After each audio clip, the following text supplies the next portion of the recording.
नमस्कार दोस्तों, मेरा नाम है मयूर लूखर। आप देख रहे हैं बियॉन्ड बॉलीवुड प्लस। बात हम करेंगे नेटफ्लिक्स की film Jewel Thief the heist begins starring Saif Ali Khan and Jaideep Ahlawat, जो आज से ये स्ट्रीम हो रही है।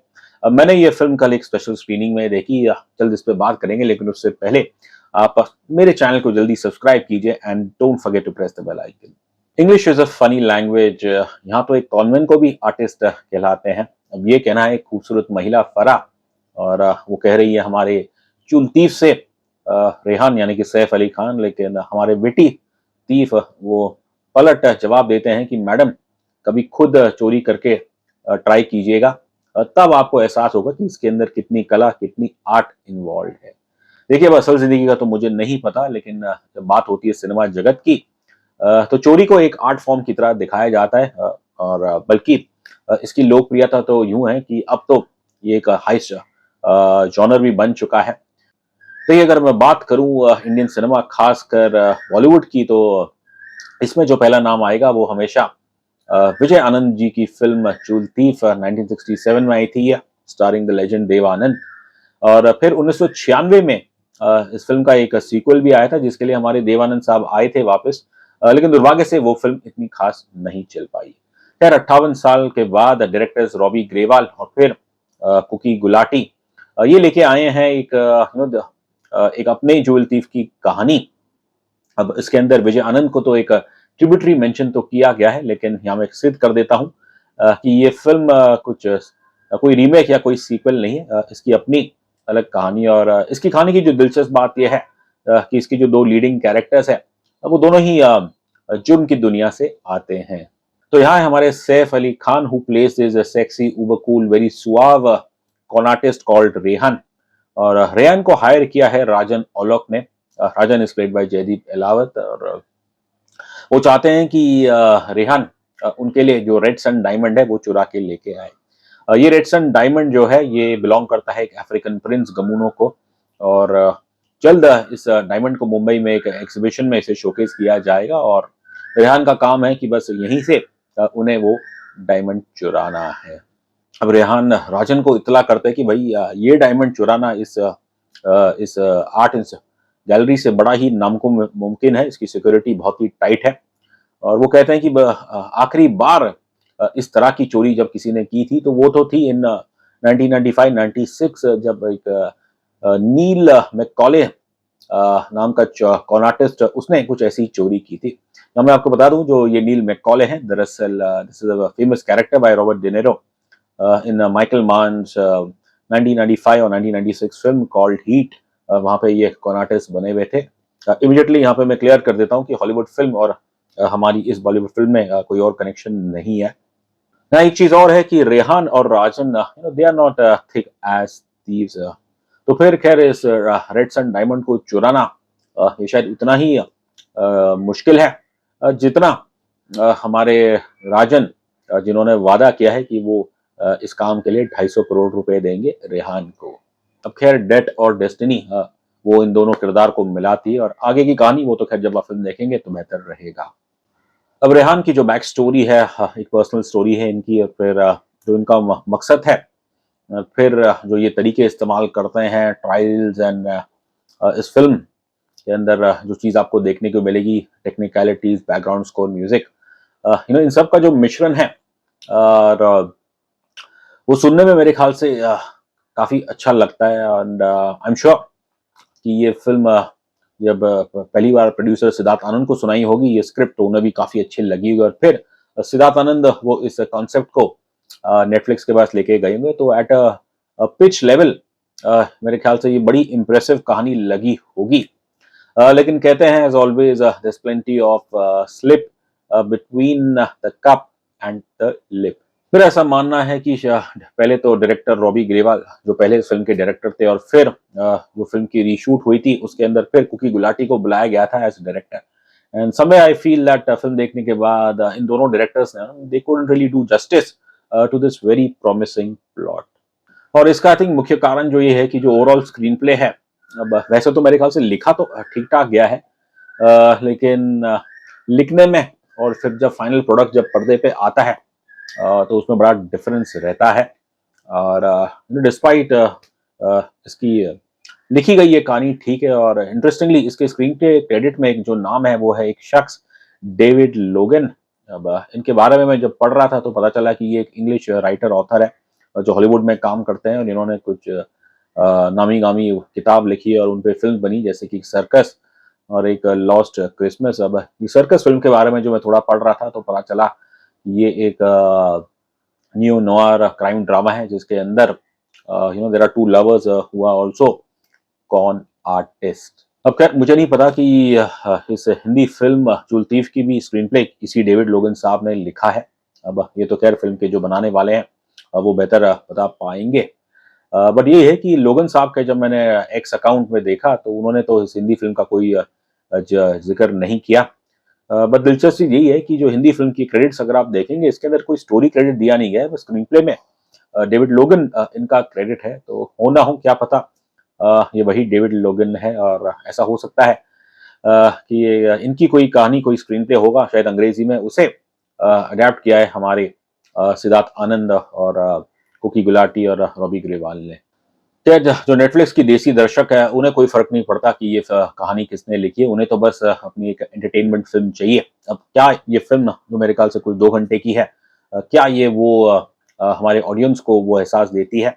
आई थिंक इसका जवाब है हाँ। वो इसलिए क्योंकि इसकी ओवरऑल अगर आप देखें जो एक as a package starting from it's good looking and abled cast और फिर इसके अंदर जो तौर तरीके दिखाए गए हैं चोरी करने के और फिर लोकेशंस बड़े अच्छे हैं, बैकग्राउंड म्यूजिक अच्छा है। तो ओवरऑल एज अ पैकेज ये फिल्म आई थिंक जो आम दर्शक है नेटफ्लिक्स का जिसे केवल एंटरटेनमेंट चाहिए तो उस हिसाब से तो मेरे ख्याल से Jewel Thief the heist begins it satiates that appetite. बल्कि मैं तो सोच रहा था कि जैसे ये फिल्म बनी है इसके हिसाब से तो मेरे ख्याल से बेहतर होता कि इसे आप सिंगल स्क्रीन मैंने थिएटर में दिखाते क्योंकि वैसा कंटेंट है इसके पास। लेकिन यहाँ पे सिद्धार्थ आनंद प्रोड्यूसर ने सोचा कि नहीं इसे सीधा नेटफ्लिक्स पे ही लेके जाया जाए। खैर मेरा हमेशा से मानना है कि मीडियम मायने नहीं रखता। हाँ, बस अगर आपकी फिल्म अच्छी है तो चाहे वो थिएटर हो या ओटीटी हो उसे सभी जगह पे उसे सम्मान मिलेगा। अब जूल तील ओवरऑल मेरे ख्याल से ठीक ठाक लिखी गई है and it's an largely engaging film. लेकिन इन सब के बावजूद it leaves you with mixed feelings. और खामियां अगर मैं चालू करूँ बताना तो खैर पहले तो जो चीज़ मुझे थोड़ी हैरान लगती है कि क्या आप एक ऐसे चोर एक ऐसे कौन आर्टिस्ट है जो अपना सारा प्लान अपने बॉस को बता देते हैं। तो फिर अब सोचने वाली बात यही कि अगर बॉस को पूरा पता चल गया कि ये चोर क्या करने वाला है तो फिर राजन को रेहान की क्या जरूरत है, बस उसने उससे सारा प्लान निकाल दिया। अब वो खुद ये काम कर लेगा या खुद अपने किसी आदमी को दे देगा वो काम करने के लिए। लेकिन एज ऑलवेज एक ट्रू कॉन आर्टिस्ट वही होता है जो अपने सारे पत्ते वो दिखाता नहीं है, उसके जो मेन पत्ते होते हैं वो उसे हमेशा छुपा के रखता है। एक अच्छे हाइस ड्रामा की खासियत ये भी होती है कि इसके अंदर जो प्लॉट्स है खासकर जो चोरी करने के तौर तरीके हैं और वो जब पर्दे पे आते हैं तो बतौर दर्शक वो भी निगरानी रखता है, वो भी सोचता है कि भाई ये प्लान कैसा है कि इसके अंदर खामियां कहाँ हैं। एंड अच्छी बात यह है कि जूल तीफ में ज्यादातर आपको दर्शक वो भी ऐसा सोचता है।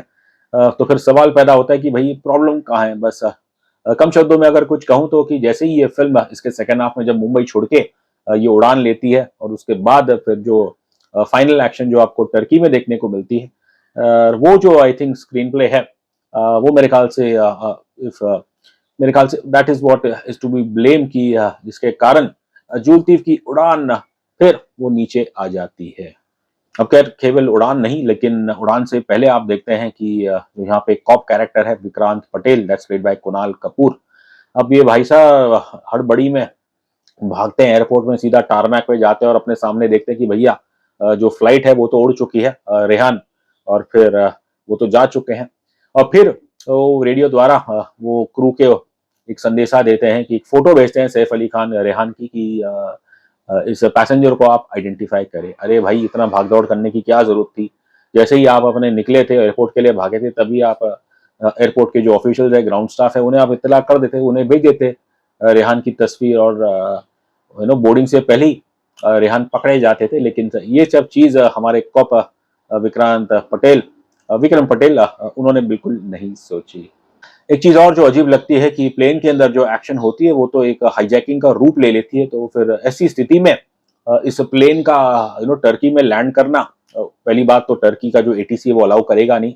अब खैर ये कोई एयरपोर्ट में लैंड नहीं करते, ये लैंड करता है in the middle of like literally nowhere, एक लंबा ग्रीन गार्डन एरिया जैसा ग्रीन फील्ड है, और वहां पे ये एयरक्राफ्ट लैंड करते हैं। खैर इनकी मदद करते हैं अनीस मूसा, जो कि राजन के बॉस है, और उनके आदमियों ने इस ग्रीन फील्ड पे लाइट्स लगा रही थी, जिसके कारण ऑब्वियसली वो प्लेन लैंड हो जाता है।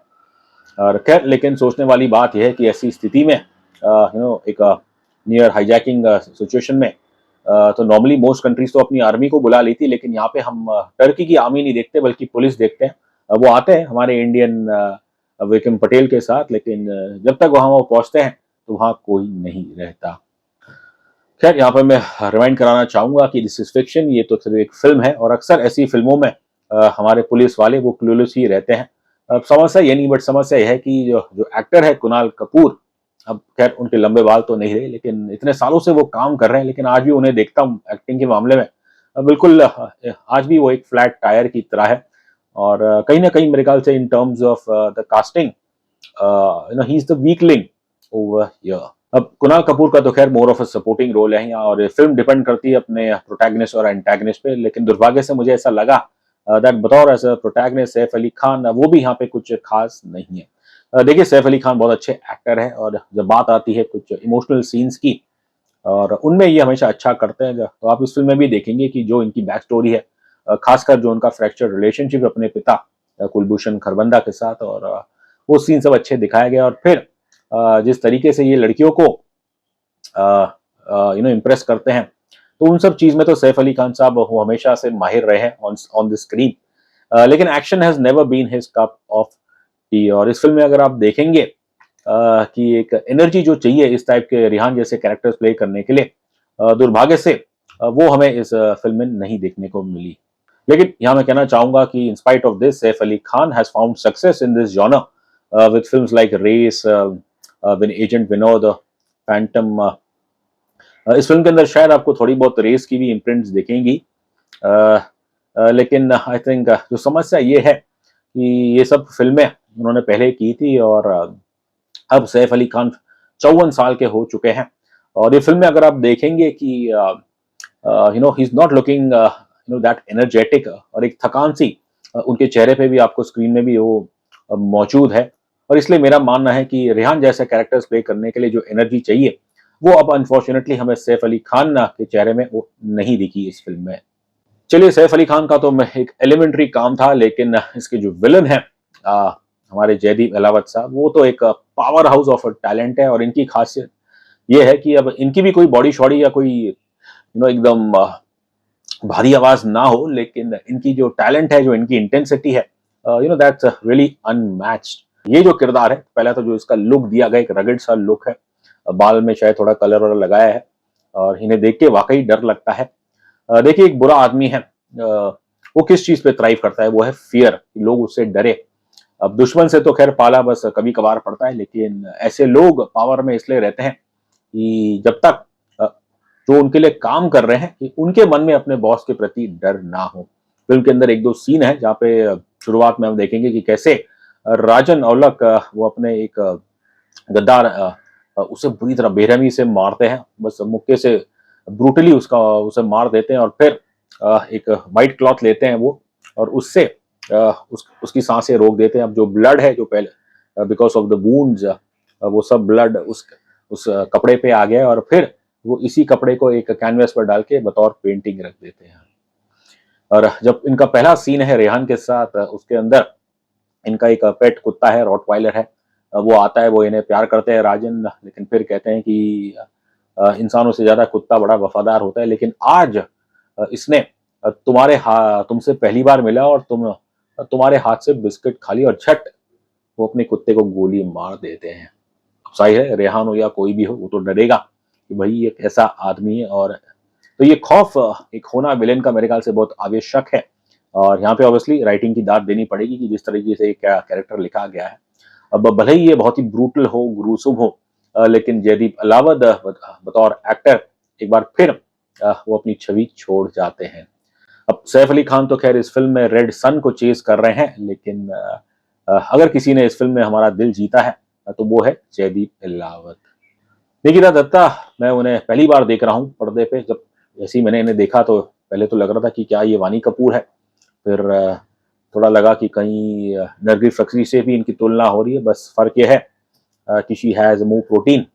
अब थोड़ा थोड़ा इनको देखे तो नोरा फतेही की भी याद आती है। अब खैर जो भी हो, लेकिन ये जो कैरेक्टर प्ले कर रही है फराह का, ये राजन की पत्नी है, लेकिन वैसे तो मैं एक गुलाम है बस, हु इज अब्यूज्ड बाय राजन। और आप फिल्म में देखेंगे कि कैसे फराह और रेहान के बीच में कोई ऐसी खुल के कुछ बातें नहीं होती, लेकिन समझ में आता है कि there are sparks flying within. और निकिता दत्ता का बस ये कहूंगा कि इनका स्क्रीन प्रेजेंस बड़ा अच्छा है। एंड बतौर एक्टर आई थिंक इनमें क्षमता दिखती है। एक्शन सीन में अगर आप देखेंगे, जो प्लेन के अंदर जो भी खिचड़ी रची जा रही है, उसके अंदर इनका भी योगदान है। जहाँ ये एक एरोस्टेस के भेस में आती है, और उन सीन में तो डेफिनेटली ये काफी अच्छी लग रही है। Like I said before, she has promise, and I can only hope कि फ्यूचर में हम इनसे और बेहतर काम की उम्मीद करेंगे। अब 90s के दर्शक जिन्होंने परिंदा फिल्म देखी होगी, उन्हें याद होगा कि एक कैरेक्टर मूसा बड़ा फेमस हुआ था। वो किसने प्ले किया था शायद बड़ा डिफिकल्ट होगा याद करना, लेकिन ये फिल्म थी परिंदा, जिसके अंदर नाना पाटेकर उनके लिए काम करता था, ये मूसा जैसा कैरेक्टर। और अब इतने सालों के बाद ये इस किरदार का नाम सुनना एक दूसरी फिल्म में अच्छा लगा। एंड इंटरेस्टिंग बात यह है कि ये अनीस मूसा का जो कैरेक्टर जूल तीफ में है, वो प्ले कर रहे हैं हमारे मणिपुर के एक एक्टर दुरिंदर सिंह। और अब इनकी हिंदी शायद अभी भी इतनी खास ना हो, लेकिन इनके जो चेहरा है उससे काफी मेनेसिंग है, और जो इनके बोलने का स्टाइल है वो काफी मेरे ख्याल से इंटिमिडेटिंग है। टेक्निकली भी अगर आप देखें तो ये फिल्म साउंड है, और बीजीएम इसका काफी अच्छा है। और प्लेबैक म्यूजिक की भी अगर मैं बात करूं तो इसके अंदर एक सिद्धार्थ आनंद का छाप वो आपको क्लियरली दिखती है। जुलतीफ में जो पहला गाना आता है, I can recollect the words, लेकिन कहीं ना कहीं उसके अंदर एक फाइटर फिल्म में जो गाना था, शेर खुल गए, उसकी ये थोड़ी बहुत याद दिलाएगा। और फिर जो एंड क्रेडिट्स में जो गाना बज रहा है वो काफी बढ़िया है। और बतौर दर्शक यू फील लाइक बस जब तक ये गाना खत्म नहीं होता तब तक आपका स्क्रीन छोड़ने का मन नहीं करेगा।